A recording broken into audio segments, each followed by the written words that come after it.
Because nowhere no sweet like Jamaica. Nowhere no sweet like Jamaica. Yes, and the 2016 festival sounds sweet. And later on in the show, you'll hear more. Welcome to Jamaica Magazine. I'm Adrian Atkinson. Today we come to you from the Jamaica Cultural Development Commission, JCDC's head office in St. Andrew, the place for all things festival. The JCDC is also celebrating its 53rd anniversary this year. Later, we hear more. So stay with us as we get the show rolling.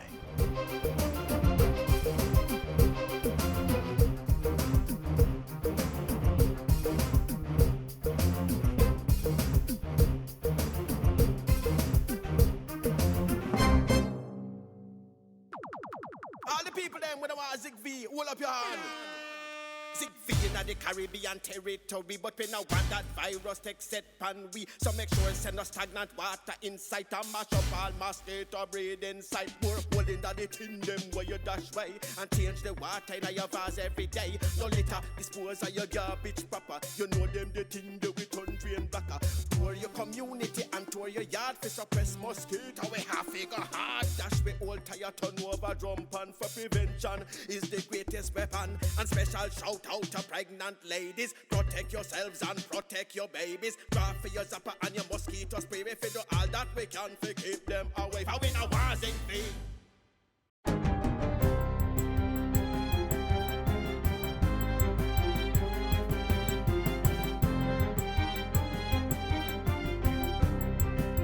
Good day, I'm Lorraine Mendez and this is your JIS News for Tuesday, August 2.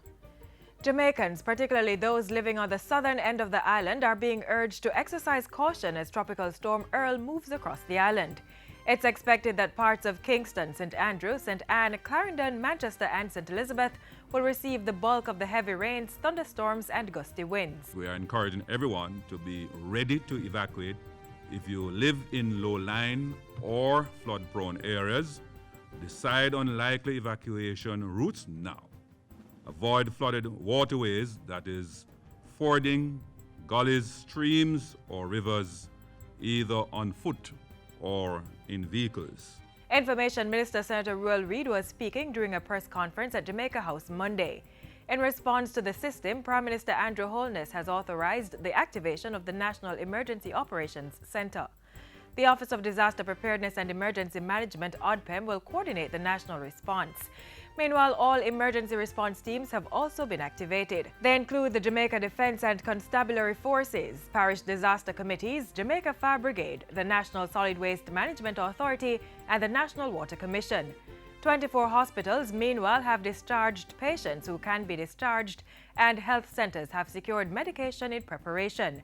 Pregnant women and citizens with life-threatening illnesses are also being urged to move closer to access health services if it becomes necessary. There are some areas of concerns that we have, and this speaks to the question of persons living in areas which are prone to flooding. You know, there is a tendency in most of these communities for persons to want to sit it out and to wait and see. We can only urge the public. Arrangements will be made if persons need transportation. Those arrangements will be made. The JUTC will be on board to provide transportation to take people out of these communities. Reject violence and let's focus on building a more compassionate and peaceful society. That's the call from Prime Minister Andrew Holness as he addressed the Emancipation Jubilee ceremony at Seville Heritage Park in St. Anne Sunday. We have not, as a society, fully overcome slavery. And one element of slavery that still permeates, pervades, directs, influences, conditions, cultures us is violence. The 19th Civil Emancipation Jubilee was held under the theme United and Free, What a Jubilee. In other news, the Agriculture Ministry is reporting that the sector grew more than 13% since the start of the financial year. Portfolio Minister Carl Samuda, in making the announcement, said the ministry's contribution to the gross domestic product, GDP, is 33.33% of all the goods and services produced in the country. The Agriculture Minister said the sector is poised to achieve the overall targeted growth projection of 5%. He was addressing the 64th staging of the Denby Agricultural, Industrial and Food Show. This is the ministry that is going to increase the level of growth in the country on whom everyone has to rely. Agriculture alone will grow the economy by 2% this year. This ministry, which combines business and agriculture, confirming our commitment to the notion that agriculture is big business. And together we are going to prove that to the rest of Jamaica and the world. And to support the increase in agricultural production, Prime Minister Andrew Holness has instructed the National Irrigation Commission to double the hectares under irrigation. Mr. Holness said government had already started at Essex Valley in St. Elizabeth, where over 3,000 farmers are being impacted. Though the island has 187,000 hectares of irrigable land, the Prime Minister said only 12,500 is currently under irrigation. Agriculture can be big business. Agriculture is important for growth. Keep working hard at agriculture, but keep working smart. Prime Minister Andrew Holness was speaking at the final day of the 64th Denby Agricultural, Industrial and Food Show in Clarendon on Monday. He also used the occasion to urge the Jamaica Agricultural Society to restructure its organization to meet the challenges facing farmers. And finally, the island's leaders are urging Jamaicans to break the chains of mental slavery similar to the shackles our forefathers broke during slavery. Today, we have to similarly reject any notion that we as a nation are destined to remain poor. We have a right to prosperity. We are capable of it and deserving of it. We must eradicate this poverty mindset, emancipating ourselves from this poverty consciousness. As proud Jamaicans, we must liberate our minds from the negative things that impede our progress. Prime Minister Andrew Holness and Opposition Leader Portia Simpson-Miller were giving their Emancipation Day message Monday under the theme, Let's Get Together and Feel Alright. And that's it for JIS News Today. I'm Lorraine Mendez. Thank you for watching.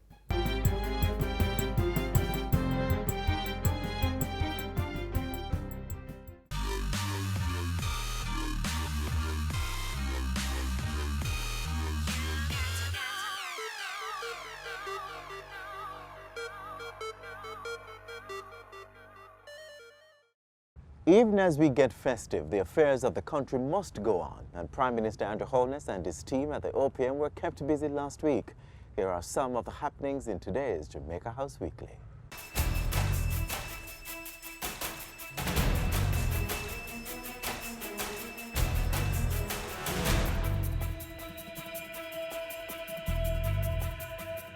Prime Minister urges Jamaicans to claim their right to prosperity. Government commits to compulsory education for 3 to 18-year-olds.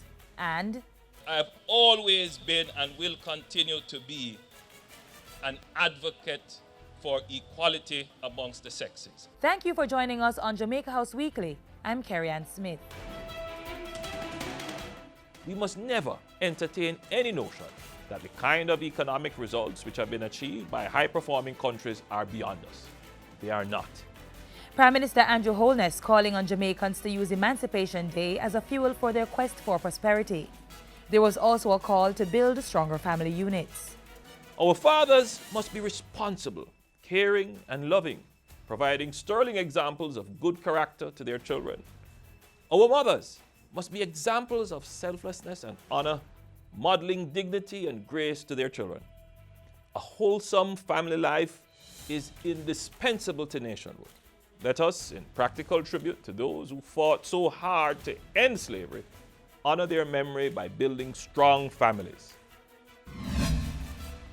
Prime Minister Andrew Holness is calling on Jamaicans to see agriculture as big business and continue to work hard yet smart to achieve the island's development goals.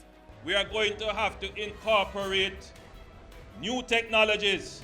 We are going to have to incorporate new management and corporate strategies into agriculture, because we mustn't treat agriculture like just a backyard business.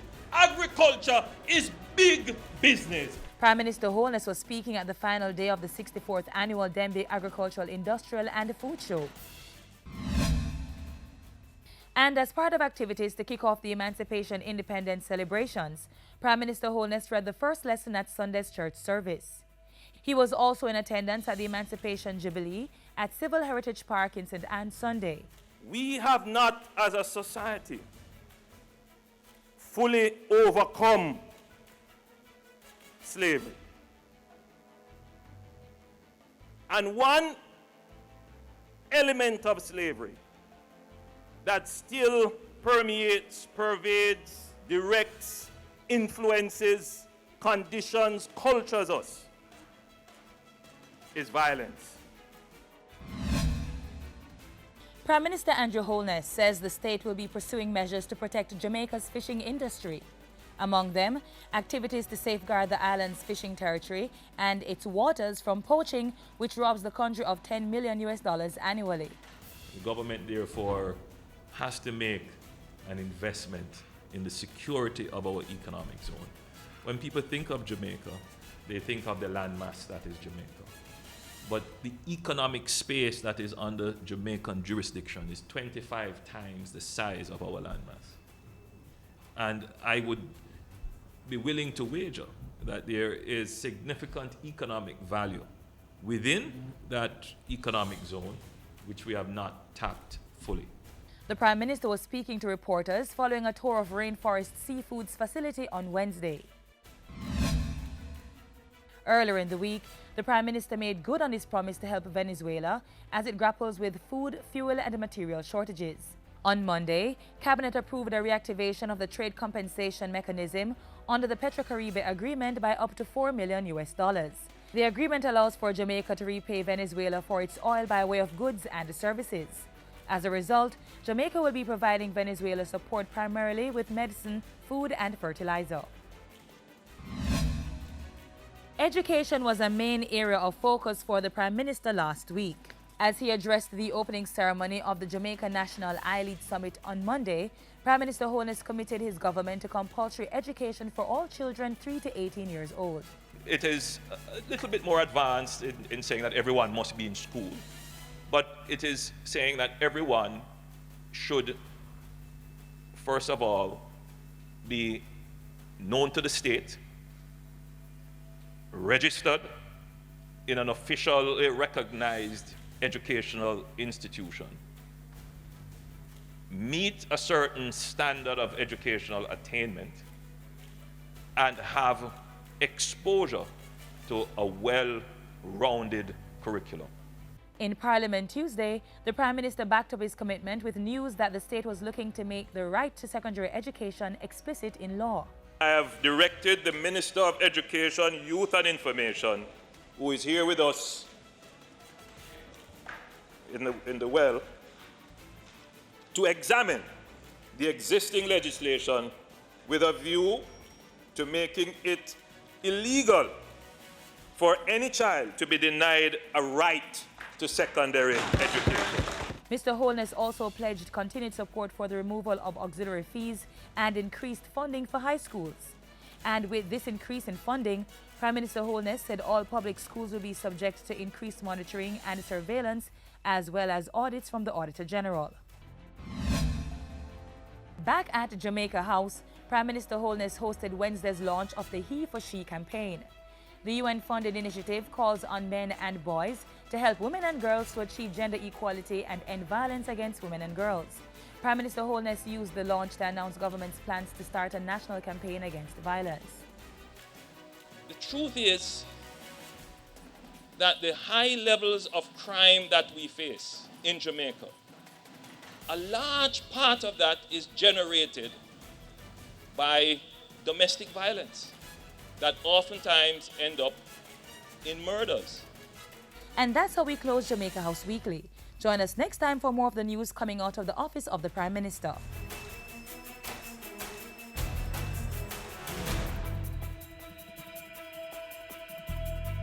As I mentioned at the top of the show, the JCDC is celebrating its 53rd anniversary this year, having been established in 1963 as the Festival Office of Jamaica. We're now joined by Stephen Davidson, Director of Marketing and Public Relations, to share more with us. 53 years and growing strong, how important it is for the JCDC to continue to preserve the cultural heritage of this great nation and at the same time promoting brand Jamaica. Well, it's extremely important because it's a part of our mission. That is our mission. Actually, it starts with our vision to be the global center of Jamaican cultural excellence. And so in achieving that vision, we want to, in our mission, to unearth, develop, preserve, and showcase the best of Jamaica. And the best of Jamaica is its people. And so all our talents that we can unearth in different areas, in music, in speech, in drama, in whatever area of talent, we have sought to do that right across the island. And it's become relevant and more important because brand Jamaica is not only a little thing or a theory. It is something that is real and practical and that is happening in the world, and it's a global and a powerful brand that's happening. What would you like to say to the Jamaicans as they anticipate 54 years being celebrated on Saturday? Well, just like our theme says, let's get together and feel all right. So wherever you are, whatever parish, let's get together and feel all right for Jamaica 54. Thank you so much for sharing with us. And Thank you. Independence. We no love no way like Get your tickets early for the 2016 staging of Grand Gala at the National Stadium on August 6. Tickets will be available from Friday, July 29 at Tasty Crossroads and Tasty Portmore, and from August 1 to 5 at Independence Village, Ranny Williams Entertainment Center. Let's get together and feel all right. We no love no way like So one of the popular places that the JCDC manages is the Ranny Williams Entertainment Center. And right now I'm standing inside the Louise Bennett Garden Theatre, which is part of the center. Strong Jamaican women like Louise Bennett have greatly impacted us as a people.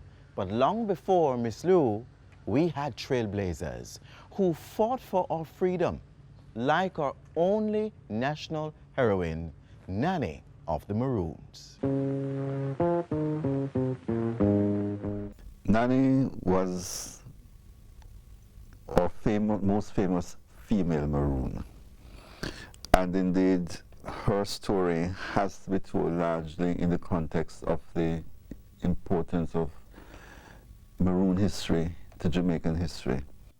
Wherever there has been slavery, there has been resistance and marronage, the act of slaves running away from plantations to set up free societies outside the area of oppression. The Jamaican Maroons today remain an important symbol of resistance and the desire for freedom. Their origins date back to 1655, when the British captured Jamaica from the Spaniards. With the arrival of the British, the slaves brought here by the Spaniards escaped from the plantations. They took to the hills, where they established themselves apart from the new rulers of the island. During their settlement of the island, the British brought more slaves from Africa to work on the sugar plantations. Some of these slaves also ran away to the hills and joined the original Maroons, thereby increasing their numbers. Nanny was part of this militant tradition of runaway black slaves. Not long after arriving in Jamaica, she and her 5 brothers escaped from the estate on which they were placed. They chose to live in different parts of the island. Of the 6, Nanny and Kwao went to Portland, Kojo went to St. James, and Akampong went to St. Elizabeth. Interestingly enough, they all became leaders of the Maroons in each of these areas, with Nanny being made leader of the Blue Mountain rebel town, later renamed Nanny Town. Nanny and her people kept close watch over the settlement, warding off numerous attacks by the British. The Maroons had escaped, but many more Africans were in captivity. Nanny hated the severe cruelty that was being meted out to them, particularly the female slaves and their children, so she and other Maroons repeatedly raided their estates, often setting free the slaves and taking food and weapons. Nanny was a fierce warrior, a military leader. Her skill in planning warfare came to be widely known and respected even by the British. For over 50 years, she led over 800 Maroons through many battles with the enemy. She was saying we cannot compromise with the system. We cannot live with it. And she was pretty effective. As I said, the Maroons under Nanny or under Cudjoe or under Quavel were not defeated by the British, even though they brought in bloodhounds and they brought in Mosquito Indians and sent their redcoats into the Jamaican bush in the cockpit country. They were unable to defeat the Maroons. I mean, this is just a fact of life. They did not defeat them and still haven't. While Nanny's brother Cudjoe made peace with the British by signing a peace treaty in 1739, Nanny refused to sign one. She would only agree to a truce. The British position was that they needed peace to develop the plantations, especially going westwards, and the Maroons were in the way.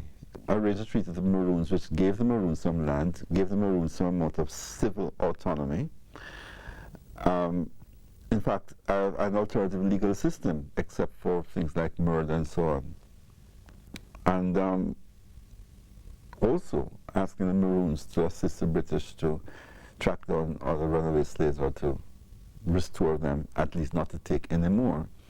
Nanny died sometime in the 1750s and was laid to rest at Bump Grave in Maroon Town. In 1975, the UN declared Year of the Woman. She was declared a national heroine.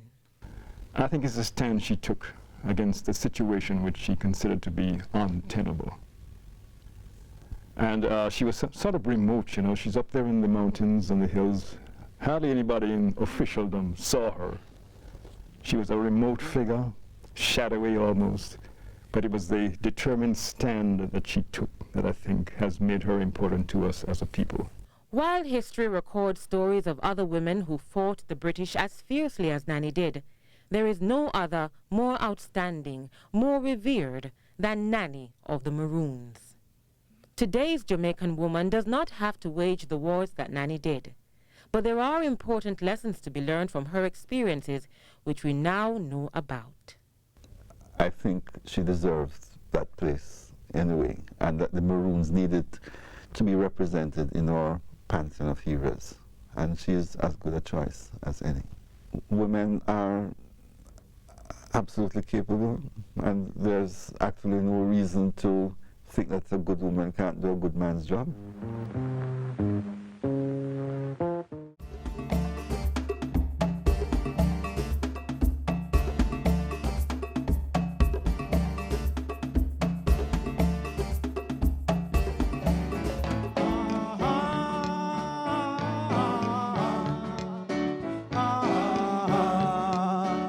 Bam Bam, what a bam bam. Did you know that song Bam Bam by Toots and the Maytals was the first ever festival song which won way back in 1966 for the inaugural festival song competition?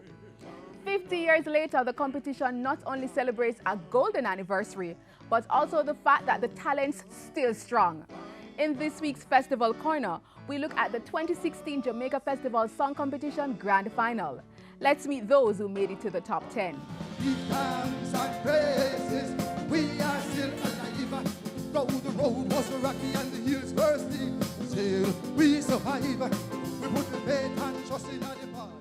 We have to come up with a plan, we have to come up with a plan to save Jamaica, our little homeland. We have to have a little plan to help the people of this nation.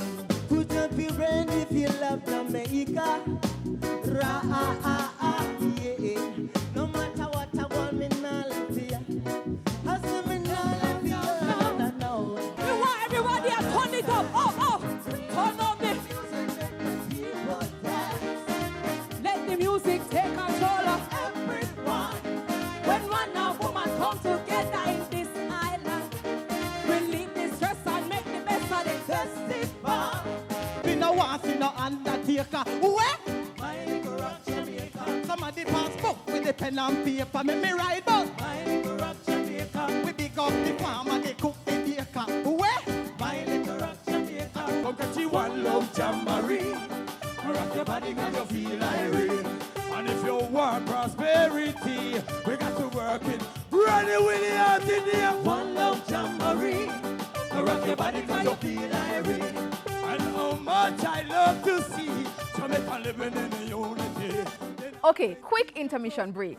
So those are 5 of the 10 who made it to the finals, and boy, the talent turn up. But a quick history lesson. Which festival song has been voted as the JCDC's all-time best? This is the land of my birth. This is the land of my birth. This is Jamaica, my Jamaica, the land of my birth. That's right. Land of My Birth, sung by Eric Donaldson back in 1978, was voted by Jamaicans in 2013 as the all-time best festival song. It was written by Winston Wallace and arranged by renowned composer Grub Cooper. So back to the show. Let's meet the final 5 who made it to the top 10 this year. Bring back the peace and love.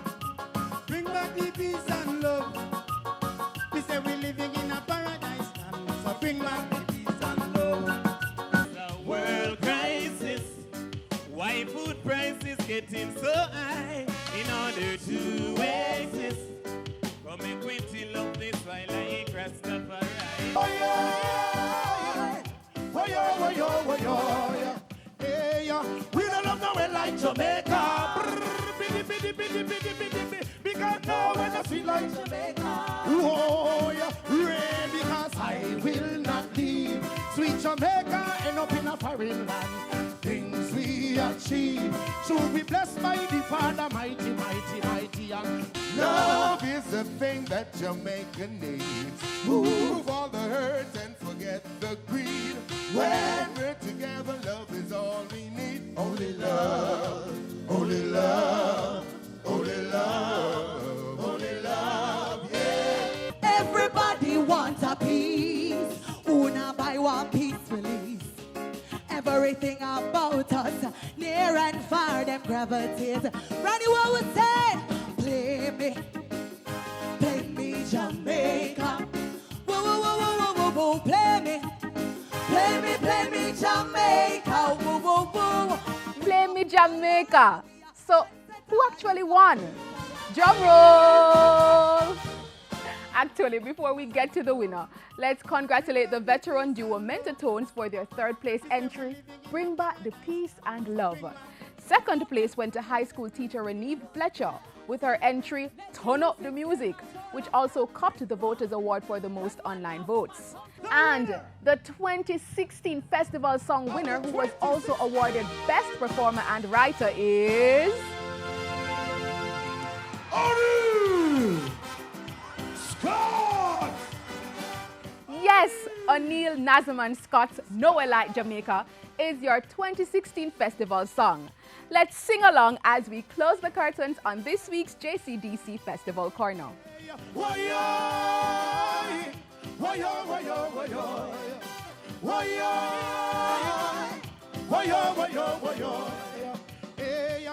don't love no way like Jamaica. Because no one is sweet like Jamaica. Oh, yeah. Because I will not leave sweet Jamaica, end up in a foreign land. Things we achieve, so we blessed by the Father, mighty, mighty, mighty. And we don't love no way like Jamaica. I'm definitely feeling the spirit, and wherever in the island you are, there's something for you. So, for more information, be sure to contact the JCDC. Plus, keep informed through our website, jis.gov.jm, and share in the celebration on social media. I'm Adrian Atkinson. On behalf of the entire production crew, thanks for watching.